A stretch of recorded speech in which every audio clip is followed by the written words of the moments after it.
कक्षा 9 के सभी छात्रों को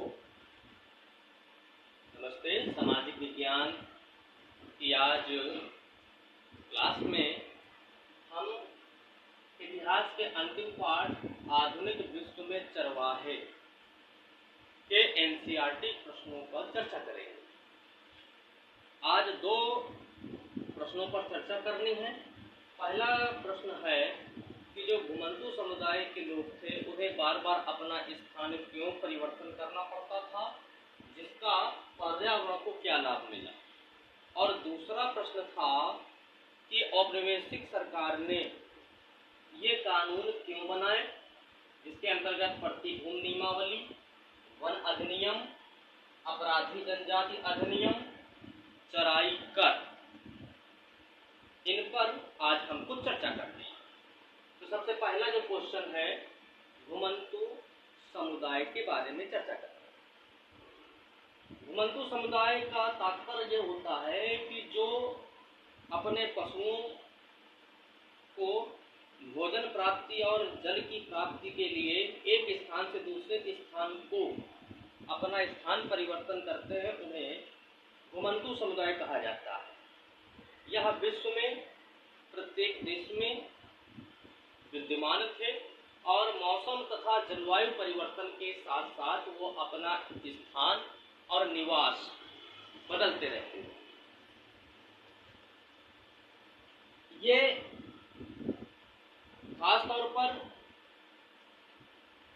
जिस प्रकार से वर्षा का वितरण होता था, ऐसे स्थानों पर वो निवास करते थे और जैसे ही वहां पर चारे और पानी का अभाव होने लगता था, उसी चक्र के आधार से तटीय क्षेत्र में या नदियों के क्षेत्र की ओर आगे बढ़ सकते थे। और जैसे ही वर्षा ऋतु आती थी तो अपने गांव के समीप पुनः वापस लौट आते थे। इसका पर्यावरण को निम्न तरीके से लाभ मिला। घुमंतू समुदाय लगातार स्थान परिवर्तन के कारण जो भूमि की उर्वरा शक्ति थी या उर्वरकता थी, वो उसको बनाए रखने में सहायता करती थी, क्योंकि जो एक चक्र था वो निरंतर वो चक्र बना रहता था। जिस क्षेत्र में चराई हो जाती थी, इसके बाद उस स्थान को छोड़ करके दूसरे स्थान पर वो गंतव्य करते थे और जब वापस उसी स्थान पर लौटते थे तब तक वह क्षेत्र हरा भरा बन जाता था।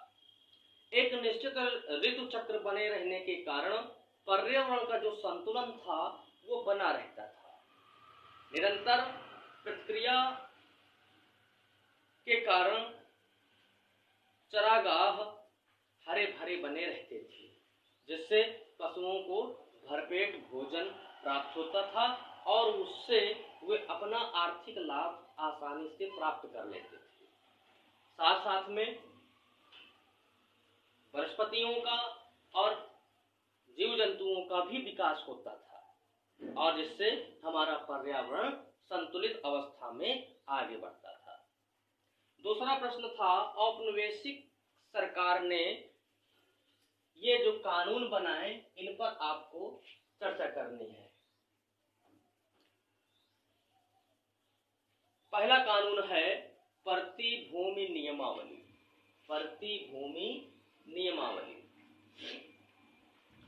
इसके अंतर्गत जो बेकार भूमि कृषि के अंतर्गत जो नहीं आती थी, जो बेकार थी, तो ऐसे भूमि के क्षेत्र को गांव के मुखिया को सौंप दी जाती और वे उस पर खेती कार्य करने के लिए तैयार की जाती, जिस कारण से जो चरवाहे थे उनकी जो चरवाहे वाली जो भूमि थी वो धीरे धीरे सिकुड़ने लगी, कम होने लगी, जिस कारण से इन समुदाय के लोगों को पशुओं को चराने के लिए पर्याप्त भोजन उपलब्ध नहीं होता था, जिस कारण से उनका जो व्यापार था या दस्तकारी थी वो धीरे धीरे समाप्त होने लगी। दूसरा टिप्पणी थी वन अधिनियम।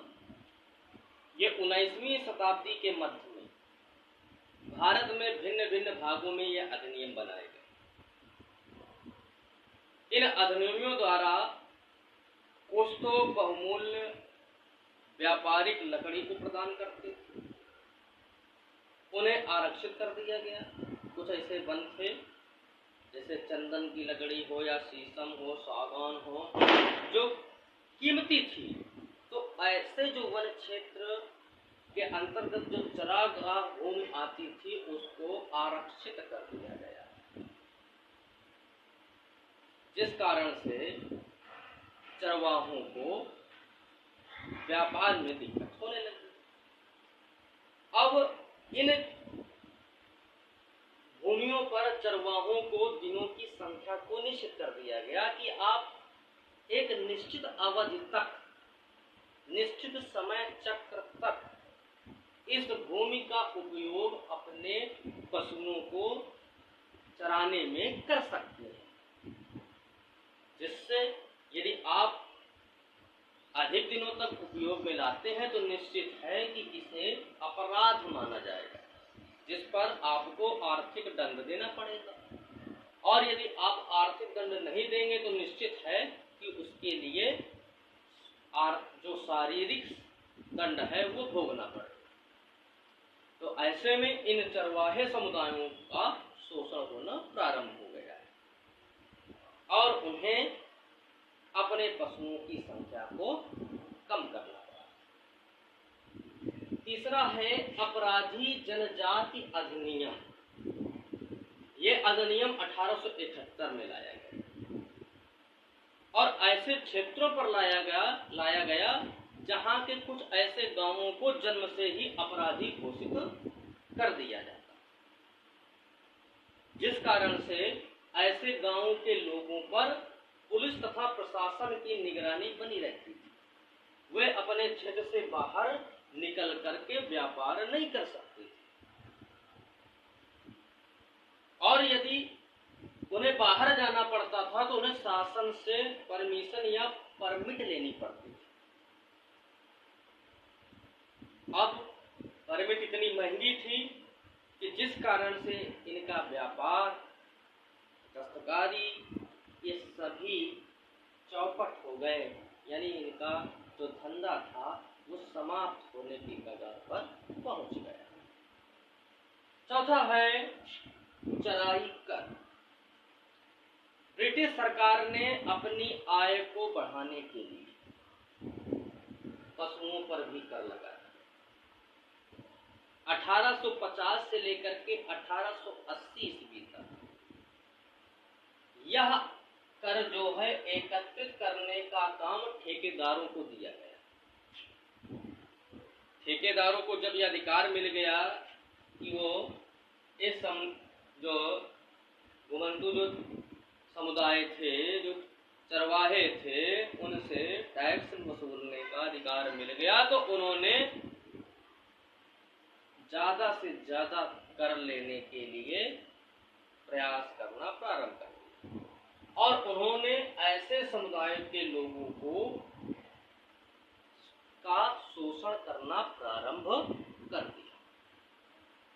उन्हें शारीरिक रूप से प्रताड़ित करने लगे, उनके पशुओं को जबरन कब्जा करने लगे ताकि हमें अधिक से अधिक कर प्राप्त हो सके।